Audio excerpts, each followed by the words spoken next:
नमस्कार, देवभूमि चैनल में आपका स्वागत है। आप सभी को आंवला एकादशी की बहुत सारी शुभकामनाएं।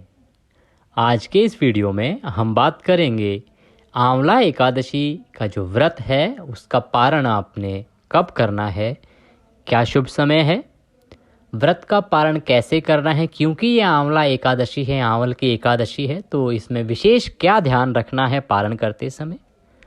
और अगर आपको व्रत के नियम नहीं पता हैं तो व्रत के नियम भी हम आपको इस वीडियो में विस्तार से बताएंगे। साथ ही आपको बताएंगे कि आंवला एकादशी का व्रत आपको कब करना है। हमारे हिंदू धर्म में बहुत सारे व्रत किए जाते हैं, व्रतों के नियम होते हैं। उनमें से एकादशी का व्रत सबसे कठिन व्रत में से आता है, क्योंकि एकादशी व्रत के जो नियम हैं वो कठोर हैं। एकादशी व्रत के नियम दशमी तिथि अर्थात एक दिन पहले ही आरंभ हो जाते हैं और अगले दिन द्वादश तिथि तक चलते हैं। की तरफ आगे बढ़ें उससे पहले याद दिलाना चाहेंगे कि अगर चैनल पर नए हैं तो चैनल को सब्सक्राइब ज़रूर कर लें, क्योंकि इससे आपको सभी जानकारी, ये जो हमारा चैनल है इस पर सिर्फ धार्मिक जानकारी प्रस्तुत की जाती है कि कौन सा व्रत त्यौहार कब है, पूजा कब करनी है, किस प्रकार से करनी है। अगर आपकी कोई परेशानी है तो आप लिख के दे सकते हैं कमेंट बॉक्स में, आपको उसका समाधान भी तुरंत बता दिया जाता है। वीडियो अच्छा लगे तो उसको लाइक अवश्य करें और कमेंट बॉक्स में जय श्री हरि लिखना ना भूलें। इससे भगवान श्री हरि की कृपा से आपके सभी काम बनेंगे, आपका व्रत सफल होगा, आपका दिन मंगलमय होगा। साल में 12 एकादशी आती हैं। जब अधिक मास होता है तो 2 एकादशी अतिरिक्त आती हैं। उनमें जो फाल्गुन मास के शुक्ल पक्ष की एकादशी होती है, जो होली से ठीक 3 दिन पहले आती है, उसे हम आंवल की एकादशी के नाम से जानते हैं। आंवल की जो एकादशी है इसका विशेष महत्व है, क्योंकि अन्य एकादशियों पर हम भोग में जो वस्तु प्रयोग करते हैं या फिर जो हम पारण में वस्तुएं या पदार्थ प्रयोग करते हैं, उससे हट के आंवल की एकादशी में आंवले का बड़ा महत्व है। आंवले का वृक्ष जो बहुत ही पवित्र वृक्ष माना गया है, भगवान श्री हरि के आशीर्वाद से वह प्रकट हुआ है और उसकी पूजा उतनी ही फलदायी है जितनी देवताओं की। भगवान श्री हरि ये कहते हैं कि जो आंवले की पूजा करता है, आंवले का सेवन करता है, उसमें जल देता है, उसको भगवान का सानिध्य प्राप्त होता है और भगवान श्री हरि विष्णु के आशीर्वाद से उसके सभी कार्य बन जाते हैं। इसलिए फाल्गुन मास के शुक्ल पक्ष की जो आंवल की एकादशी है, आंवला एकादशी है, इस दिन आंवले की पूजा विशेष फलदायी मानी गई है। आप एकादशी का जब व्रत रखें तो आंवले की पूजा करें, आंवले को जल दें, दिया जलाएं, परिक्रमा करें और जब पारण करेंगे तो उस पारण में भी आंवले का सेवन अवश्य करें। अब आपको पारण की विधि बताएं उससे पहले जो कुछ सामान्य नियम हैं उनके बारे में जान लेते हैं। देखिए, एकादशी जो तिथि है उसके नियम दशमी के दोपहर से आरंभ होते हैं। आप मध्यकाल में दशमी को जो भोजन कर रहे हैं उसके बाद आप अन्न ग्रहण नहीं करें, ऐसा नियम है। आपको दशमी तिथि से ही जितने भी तामसिक पदार्थ हैं उनका भी प्रयोग नहीं करना चाहिए, उपभोग नहीं करना चाहिए। आप दशमी से ही पूरी शुद्धता बरतेंगे। वह शुद्धता मन, क्रम, वचन सभी प्रकार से होनी चाहिए। उसके बाद क्योंकि आजकल बहुत सारे लाइफस्टाइल डिजीज़ हैं, बड़ी सारी परेशानियां हैं लाइफ में, किसी को हाई बीपी है, किसी को शुगर है, तो इस केस में क्या होता है कि आप बहुत टाइम तक भूखे नहीं रह सकते। इसीलिए इस प्रकार से अगर कोई पीड़ित है तो वह रात्रि भोजन भी कर सकता है, पर तामसिक पदार्थों का प्रयोग ना करे। लहसुन, प्याज आदि का प्रयोग बिल्कुल ही वर्जित है, वह कदापि नहीं करना चाहिए। एकादशी व्रत में तुलसी दल का अधिक महत्व है। भगवान श्री हरि का जो भोग है, जो प्रसाद है, वह तुलसी पत्ते के बिना स्वीकार्य नहीं होता है। इसीलिए और क्योंकि तुलसी दल या तुलसी माता को एकादशी को छूना अपराध है, आप तुलसी को न जल देंगे न तुलसी दल उतार सकते हैं। इसीलिए तुलसी दल दशमी तिथि को जब आप व्रत कर रहे हैं एकादशी का, उससे एक दिन पहले सूर्यास्त से पहले उतार के रख लें। और आप जब रात्रि को शयन करें, उसके बाद सुबह जिस दिन आपने व्रत करना है, अर्थात अगर आप व्रत कर रहे हैं 20 मार्च को, तो 20 मार्च की सुबह ब्रह्म मुहूर्त में उठ जाएं। ब्रह्म मुहूर्त 4:30 से 5 बजे का समय होता है। अगर आप किसी कारणवश ब्रह्म मुहूर्त में नहीं उठ पाते हैं तो सूर्योदय से पहले अवश्य ही उठ जाना चाहिए। सूर्योदय से पहले उठ के दैनिक क्रियाओं से निवृत्त होने के बाद स्नान आदि करके स्वच्छ वस्त्र धारण करें। अगर पीले वस्त्र हों तो वह पहने, उत्तम रहेगा। अन्यथा आपके पास जो भी उपलब्ध वस्त्र हैं आप उनको पहन सकते हैं। वस्त्र पहनने के बाद सुबह सूर्य को जल दें। सूर्य को जल दे के आपका जो पूजा स्थल है वहाँ पर बैठ जाएं। जो भी आपका मंदिर है, जहाँ भी आप पूजा करते हैं, वहाँ आसन लेके बैठ जाएं।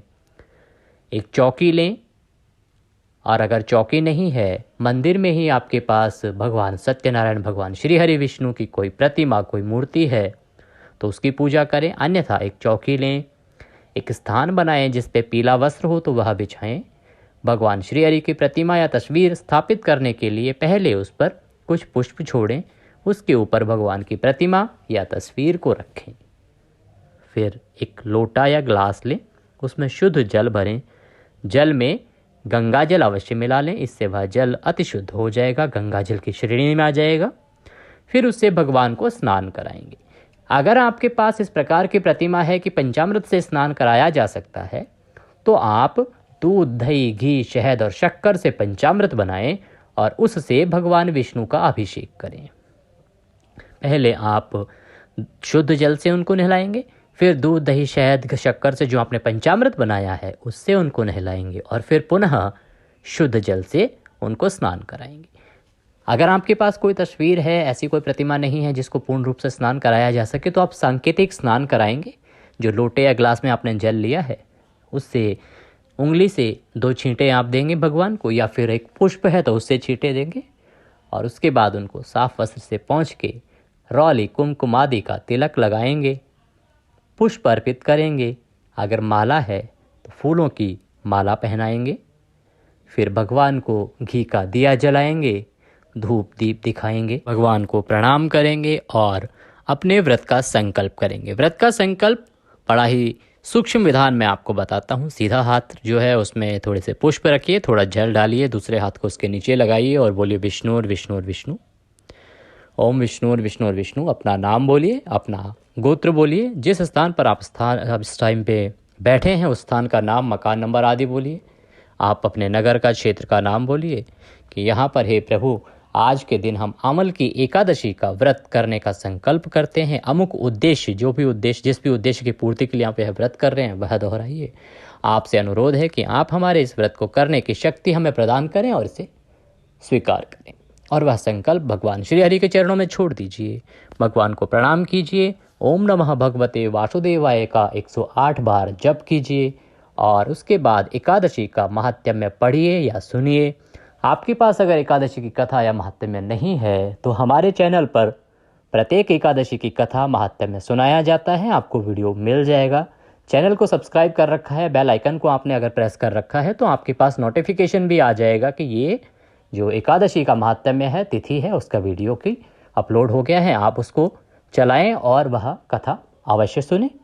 कथा सुनने के बाद भगवान की आरती करें, भगवान को फल का भोग लगाएं और भोग लगाने के बाद वह प्रसाद सभी बंधु बांधवों में बांटने के बाद अपने दैनिक कार्यों में लग जाएं। दिन को बड़े ही शालीनता के साथ, स्वच्छता के साथ, किसी वैर भाव से दूर और शांत मन से बिताएं। शाम को भगवान का जागरण हो सके तो करें, भगवान का कीर्तन करें और अगले दिन 21 मार्च को व्रत का पारण करें। के लिए आप 21 मार्च को सुबह ब्रह्म मुहूर्त में उठें, अन्यथा सूर्योदय से पहले उठ जाएं। स्नान आदि करने के बाद जहां आपने एकादशी की पूजा की थी उसी स्थान पर बैठ जाएं, सूर्य को जल अवश्य दें और उसके बाद भगवान को पुनः स्नान कराएं। जैसे एकादशी को आपने स्नान कराया था, रौली कुमकुम आदि का तिलक करें और भगवान की ज्योत जलाएं। फिर अपने हाथों में पुष्प लें और भगवान से निवेदन करें कि हे प्रभु, हे श्री हरि विष्णु, हमने आपका ये आंवल की एकादशी का व्रत किया था। इसमें कोई गलती, कोई त्रुटि, कोई भूल हमसे हुई हो तो उसे क्षमा करें, क्योंकि आप तो दया सिंधु हैं और हम आपके दर के भिखारी हैं। हे प्रभु, इस एकादशी को जो टूटी फूटी सेवा हमने की है इसका स्वीकार करें और अपना आशीर्वाद हमें प्रदान करें। इस प्रकार से वह पुष्प भगवान के चरणों में अर्पित कर दें। उसके बाद भगवान को भोग लगाएंगे। भोग में पारण के लिए जो भी आपने बनाया है, कुछ स्थान पर पीले चावल बनाए जाते हैं, कहीं चावल भूरे और घी का भोग लगाया जाता है। भारतवर्ष के भिन्न भिन्न प्रांतों में अलग अलग प्रकार से पारण होता है। इस दिन आप पारण में आंवला अवश्य रखें। भगवान को हो सके तो आप आंवला बनाएं और आंवले का भोग लगाएं। आंवले का मुरब्बा लगा सकते हैं, या आंवला आप आंवले को जिस प्रकार से आप फ्राई करके रखते हैं, जो खाने में प्रयोग में करते हैं, उस रूप में भी आप भगवान को भोग लगा सकते हैं। आंवले का भोग अवश्य लगाएं। उसके बाद भगवान को भोग लगाने के बाद सभी बंधु बांधवों में प्रसाद को वितरित करें। मैंने पहले भी याद दिलाया है, पुनः याद दिला दूं कि जब भी भोग लगाएंगे भगवान विष्णु को, उसमें तुलसी दल अवश्य रखें। भोग लगाने के बाद फिर भगवान को प्रणाम करें। भगवान को प्रणाम करके आप अपने व्रत का पारण करेंगे। अपने व्रत का पारण आप इस व्रत का जो पारण है वो आंवले के साथ करेंगे। पहले तुलसी दल अपने मुंह में रखें, उसके बाद आंवले का सेवन करें और फिर आप जो भी भोग लगाना चाहते हैं, जो खाना चाहते हैं, उसको ग्रहण करें। बात आती है कि आपको पारण करना किस समय है, पारण का शुभ मुहूर्त क्या है। देखिए, पारण के मैं आपको 2 मुहूर्त बता रहा हूँ। 21 मार्च दिन गुरुवार का रहेगा। आप सुबह 8:05 से और 9:45 का समय है। इस समय में आप पारण करें तो उत्तम रहेगा। इसके बाद अगर आप पारण करना चाहते हैं तो दोपहर को 1 बजे से और 4:05 तक का जो समय है वह शुभ है। इस समय भी आप अपने व्रत को खोल सकते हैं, पारण कर सकते हैं। आशा करते हैं हमारे द्वारा दी गई जानकारी आपको अच्छी लगी होगी। जो अच्छा लगा हो तो उसे लाइक अवश्य करें। कमेंट बॉक्स में जय श्री हरि लिखना ना भूलें, इससे भगवान का आशीर्वाद आपको प्राप्त होगा। इस वीडियो में अभी के लिए इतना ही। अगले वीडियो में फिर होगी आपसे मुलाकात। तब तक के लिए जय श्री हरि।